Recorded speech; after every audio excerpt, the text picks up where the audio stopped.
നമസ്കാരം ഫ്രണ്ട്സ്, എല്ലാവരും കാത്തിരിക്കുന്ന പ്രധാനപ്പെട്ട ഒരു ദിവസമാണ് ഇന്നാണ് നടിയെ ആക്രമിച്ച കേസിൻ്റെ ശിക്ഷാവിധി. എന്തായിരിക്കും ഈ കൊടും കുറ്റവാളികൾക്ക് കിട്ടാൻ പോകുന്ന ശിക്ഷ? എന്തായാലും ഏറ്റവും വലിയ ശിക്ഷ തന്നെ ഇവർക്ക് കിട്ടണമെന്നാണ് ഞാനടക്കമുള്ള എല്ലാ മലയാളികളും ആഗ്രഹിക്കുന്നത്.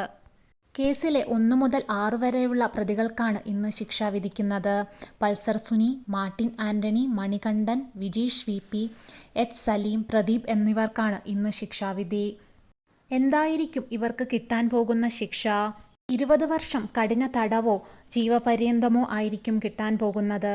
കൂട്ടബലാത്സംഗം കുറ്റമടക്കം 10 കുറ്റങ്ങളാണ് തെളിഞ്ഞിരിക്കുന്നത്. കൊടും കുറ്റവാളിയായിട്ടുള്ള പൾസർ സുനിക്ക് എന്തായിരിക്കും ശിക്ഷയെന്നാണ് എല്ലാവരും കാത്തിരിക്കുന്നത്. ഇതുപോലുള്ള കുറ്റകൃത്യങ്ങൾ ഇതിനു മുമ്പും പലതവണ സുനി ചെയ്തിട്ടുണ്ട്. സുനിയുടെ മെമ്മറി കാർഡിൽ നിന്ന് നടിയുടെ അടക്കം പല സ്ത്രീകളുടെയും നഗ്നചിത്രങ്ങൾ കിട്ടിയിട്ടുണ്ട്. ഏറ്റവും കടുത്ത ശിക്ഷയായിട്ടുള്ള ജീവപര്യന്തം തന്നെ സുനിക്ക് കിട്ടട്ടെ എന്നാണ് എല്ലാവരും ആഗ്രഹിക്കുന്നത്. എന്തായാലും വിധി എന്താണെന്ന് നമുക്ക് കാത്തിരുന്ന് കാണാം. ഈ വീഡിയോ ഇഷ്ടമായ ലൈക്ക് ചെയ്യുക, ഷെയർ ചെയ്യുക, സബ്സ്ക്രൈബ് ചെയ്യുക.